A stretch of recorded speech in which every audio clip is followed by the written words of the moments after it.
A bit of a lighter topic because we're getting really depressed here. But your life you're in Paris? No? No, I am in a city which is very close to Geneva in Switzerland. Okay. It is in the French Alps. It is known like. Oh man. You live in Hanover, that's right? Yeah, near Hanover. Yes, yes. Near. And your studies were where in Austria? I did my master's in Austria, yeah, and then PhD in Germany. I see. But so you're in the mountainous area again, huh? Yeah, I usually try to like have some maps. With the maps I can see that. Like this is a map of France. Mm-hmm. Yeah. And I am from like here. Ah. Paris is over there. I am here like Yeah. a few. It's 40 kilometers from Geneva. Okay, that's cool. You see, like former Yugoslavia, I had. Wait, you printed out these maps, did you? Or Yeah, I modified. okay, you might This have. is like a map made by French demographer. Like it was in 1860. Yeah. So it is a very, very old map. It is not, of course, 100% correct, but I took that map and I put like modern state borders. Like we can see the borders of Bulgaria, Yeah. and we see that it is very different. There were a lot of Turks Yeah. back then. Yeah. That is true. You can see like back then, Constantinople and most of European Turkey, it was Greek inhabited. It's very old map, very old. You know, I find it very interesting that we talk about like our issues, but wherever you go, someone's gonna have some issues with someone else. You know, look at that. Vojvodina is in Austro-Hungarian. What is it? Yeah, because at that time it was it was not part of the Ottoman Empire. Okay, Austro-Hungarian then. Okay. Serbia was an autonomous state back then.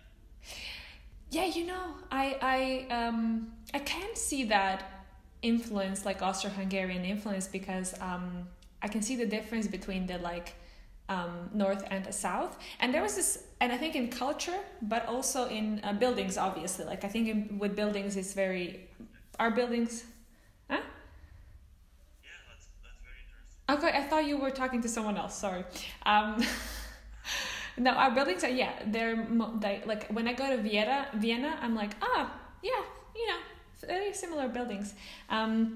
But I once had an experience when I went to Niš, and I talked to some of the guys. And I don't know, in Albanian, do you have the difference between you as informal you and you as formal you, like TV that we have in Serbian?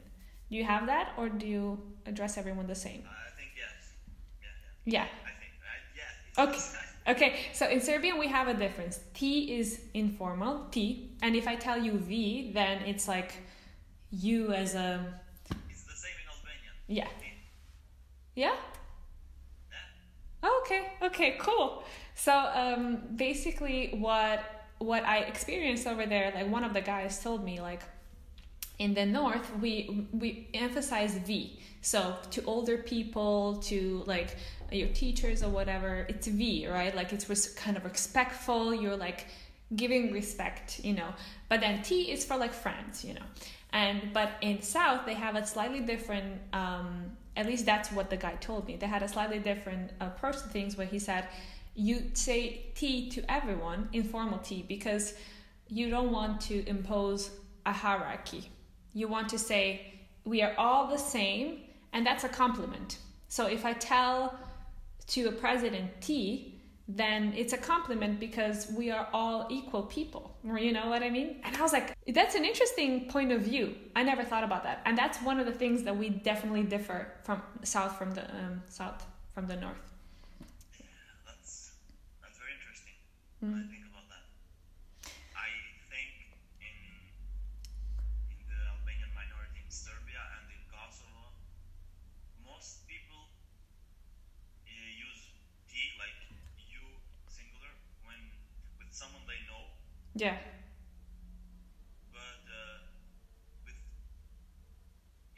with someone who is Mm. or someone which is higher in a hierarchy, or like they use you in like Yeah. plural. Yeah, yeah, it's in plural. Yeah, yeah. How does So it's interesting. yeah, how does your life in France differ from life that you experienced in Kosovo or Serbia, Balkans? Well, I think it has less corruption Okay. because in Kosovo I was used seeing small municipality mayors like riding in very expensive cars with security guards and all that stuff. While here it did happen sometimes to see many of municipal mayors in bikes or walking by themselves, Yeah. and that was not the case usually in those places in Kosovo. That really, to draw parallel in Germany, I see professors or like teachers, people like working people, they ride a bike. When would you see a teacher in Serbia ride a bike? Like, it's like I mean, I don't know how to explain it, but it's not that it wouldn't happen. Of course, somewhere it would happen, but my thought is always like an adult, I work, I should have a car, right? And then I see people like teachers here, like my professor, for example, he has a car, but he comes to work with his bike, and that's one culture shock that I had here. I was like, wow, everyone's riding their bikes. Mm. Yeah, you are very correct about that. Why is that like that? Do people feel more important when they are in car, or it is not? I think cars, because they're polluting the air, and Germany is very aware of ecology. At least, you know, so for some things, like it's very obvious that gases, are not that good.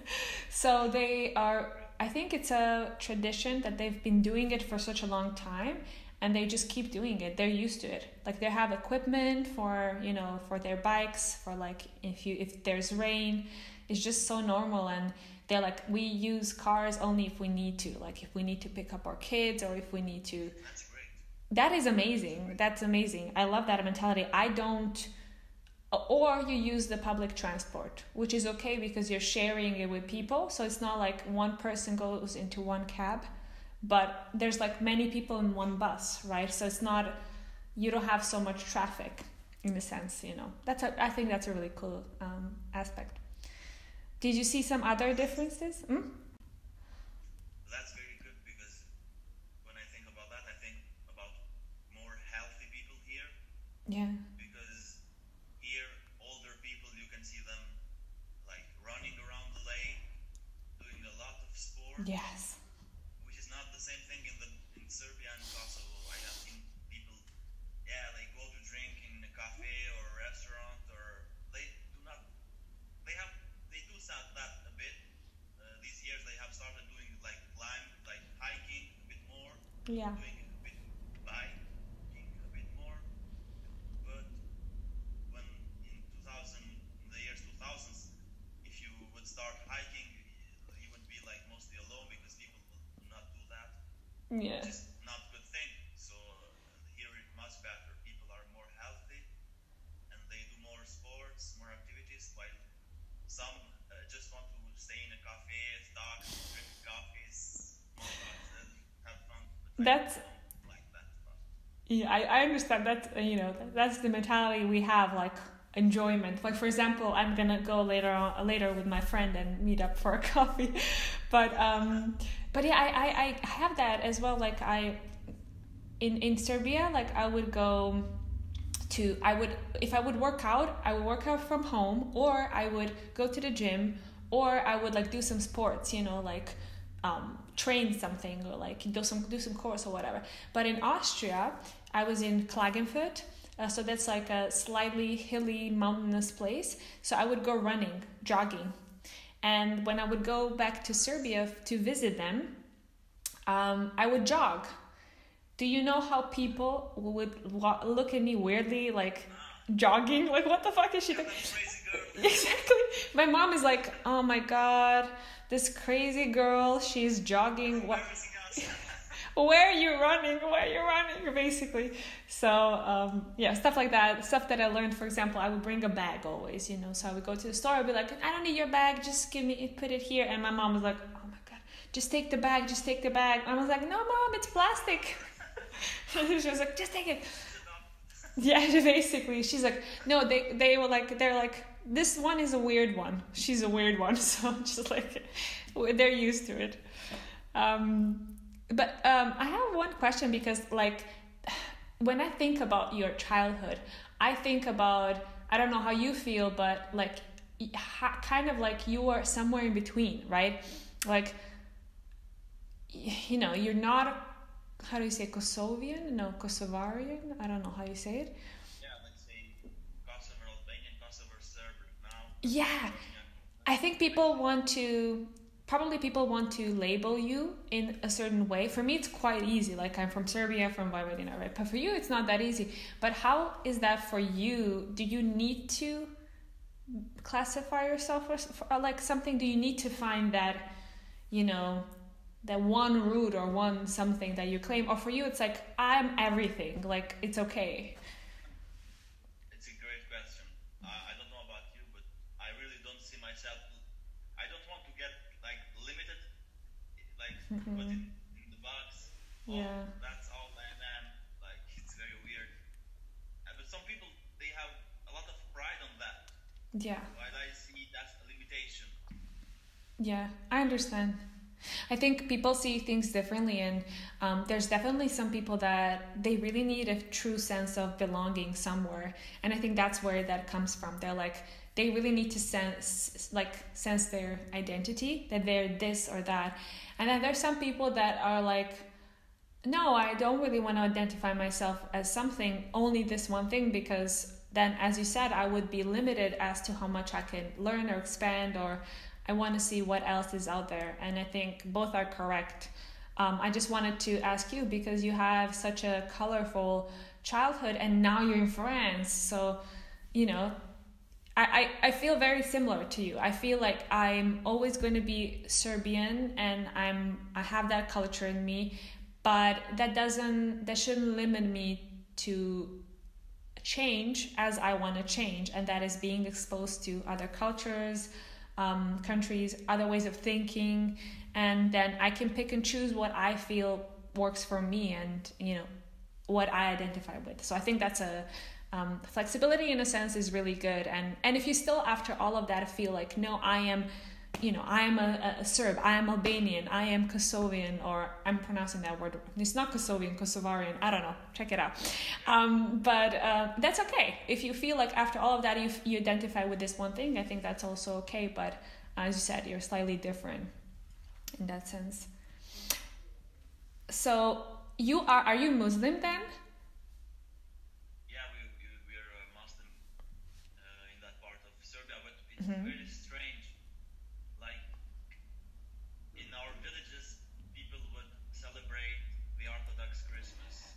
That's what I wanted to ask you, because I'm thinking, you're Muslim, okay, but I am 100% sure that your traditions over there are different from Albania, are different from Turkey, are different from other countries that are Muslim. So I wanna hear about that. Like, what is something like your traditions, or like some things that you know, some customs that you have?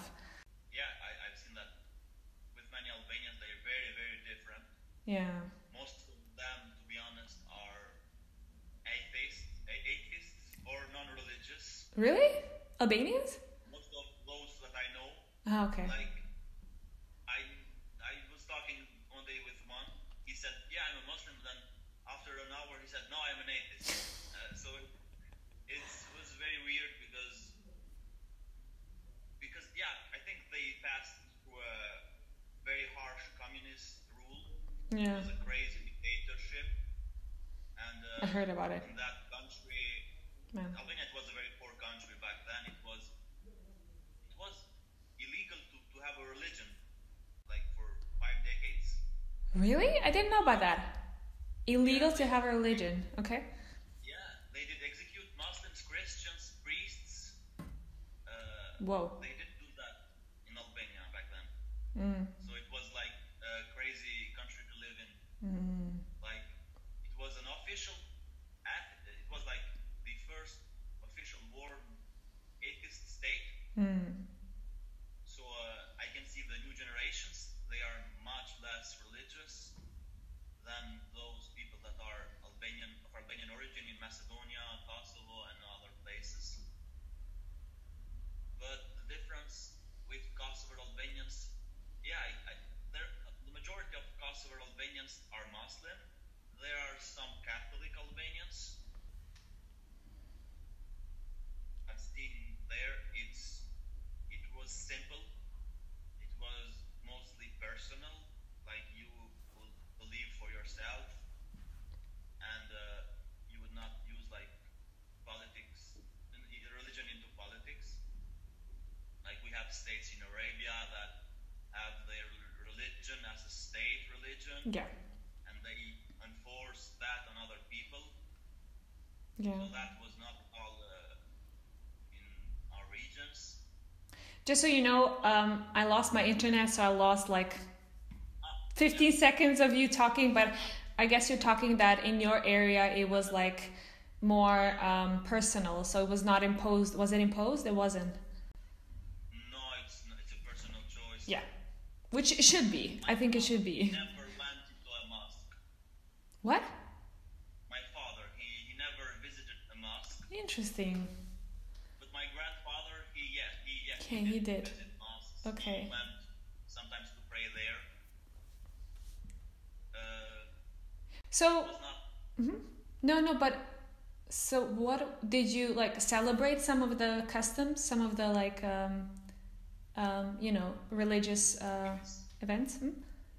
It is very weird because when I was a child, they had superstition. It was not like anything related to Islam, like a religion or Christianity.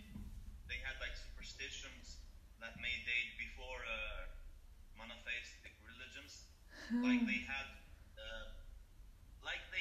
in this part of South Serbia with this Albanian minority, they advised you to not take a shower in Tuesday because it's a bad day. Something bad may happen if you do that. Yeah. Or they had like the superstitions about some people having like a very bad eye, like if they would look like your child, a very small child, if they would look at the baby, maybe the baby would get sick. Like, this has nothing related to like religion, and they would. I remember when my mom made me go to not a mosque. It was like I don't know how we call it, but it is a grave inside a house, and you like will make you turn around, and it's very weird. So it's not for me. That is not something. Yeah, interesting. I never heard of it. Yeah, it's. Superstitions are definitely a big thing for us. I think it's like I remember like things like don't eat crumbs from the table, because if you eat crumbs, you're gonna be like breadcrumbs. You will be poor. You know. Really? Yeah. Or like what else? Oh, if your left palm itches, you will get money, but if your right palm itches, you will give money. Yeah. I agree. The same. Yeah. You see? Also,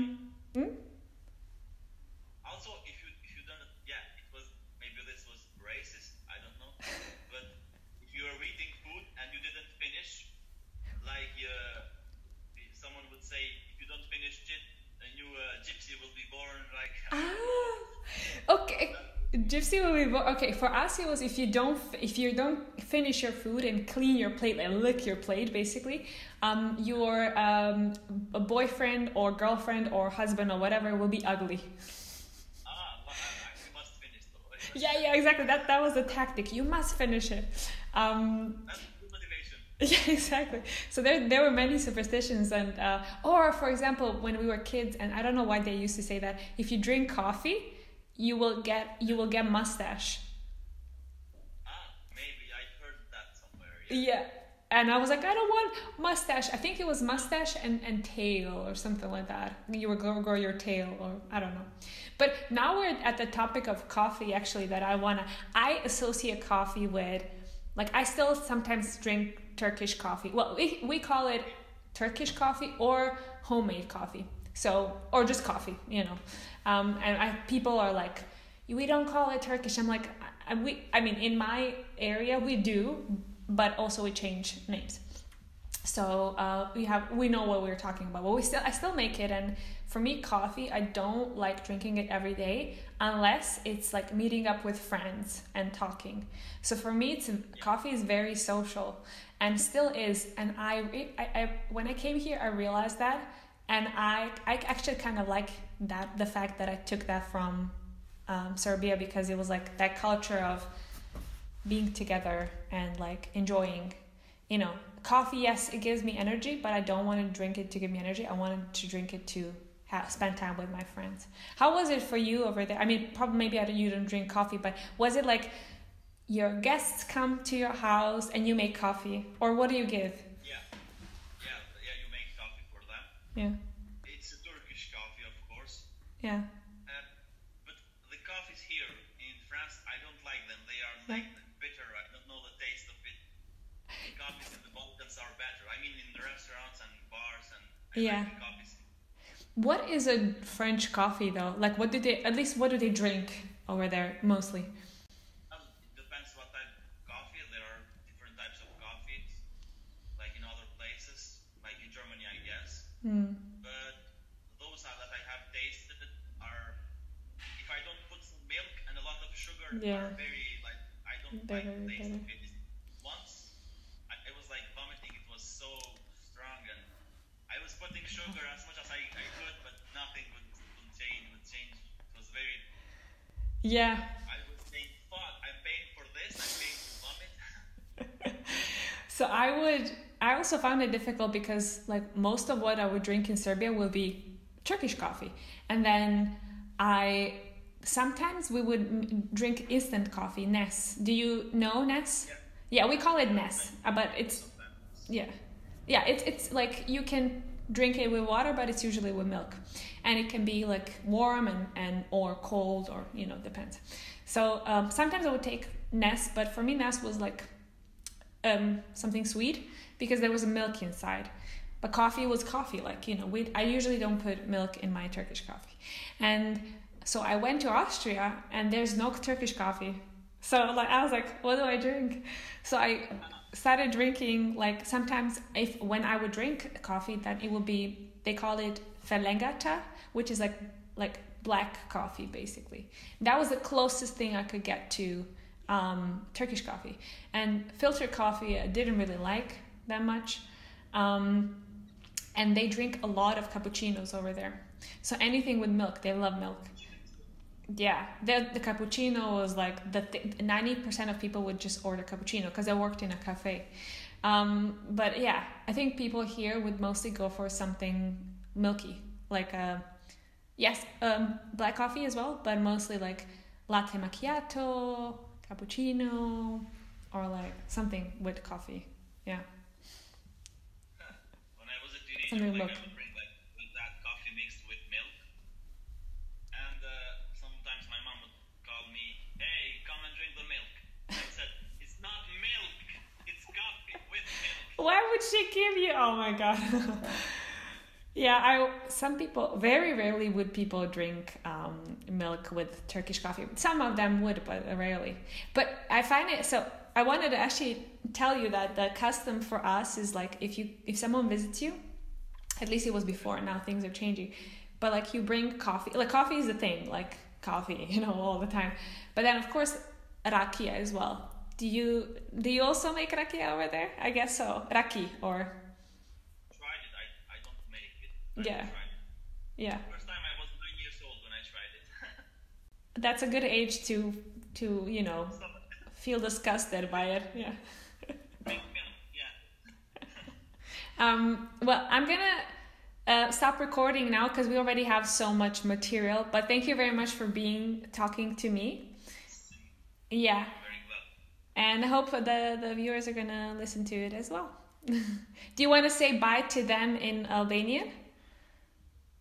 Yeah, and you will do that in Serbian. Or no, maybe we can do it in German and French also. Oh, okay. I don't. Okay. Maybe. Okay, like I do for Serbian. Hmm? I had another question. Like the tea in Serbia, chai. Chai. You know what's funny? Chai for us is any type of tea. It's not black tea. It's any type of tea. So for me, I associate tea with mint. We call it nana because nana is a type of mint. But I like drinking kamilica, which is chamomile. But there's like any type of tea over there. I've never tried black tea in Serbia. The green tea became a bit popular in the last like decade or so. But tea for us is any, like you have to ask which type of tea you want. How is it over there? Yeah, the same like you said, but like most people drink tea from like Ceylon, Sri Lanka. Which tea, sorry? You know the tea that comes from India, from Sri Lanka. Oh, okay, Sri Lanka, yeah. Okay. They call it Russian tea. I don't know what's the thing with the Kosovars calling that Russian tea. Russian But, tea. Never tried it. Yeah, it's Cool. just like Turks, same. So like Turks, you see, that's interesting. I don't associate it with like that type of tea. Okay, what is it goodbye in Albanian? Miru pafshim, miru pafshim, or bye, miru Tong? pafshim, like, see you. Okay, tongue. In Serb, Yeah, am I saying thong or something? And then, in Serbian you can say it in many ways, I guess. Do you know some way how to say it in Serbian? doviđenja. Doviđenja, yeah, that's a good one, actually, yeah, doviđenja. Then in German, auf Wiedersehen. Auf Wiedersehen. Auf Wiedersehen. Auf Wiedersehen. Yes. Nice. And in French, it's oh my god, I can't. How do you say it? Au revoir. Au revoir. Oh, that's so difficult because so many vowels for me. It's difficult. It's very complicated. Very guttural, very clear. Yeah. Okay. Serbian, Huh? Tell me. I don't know in Serbian if you have like that. You have the r. That's right, r. But do you have the h? No. We have h, but no r. Or anything like that.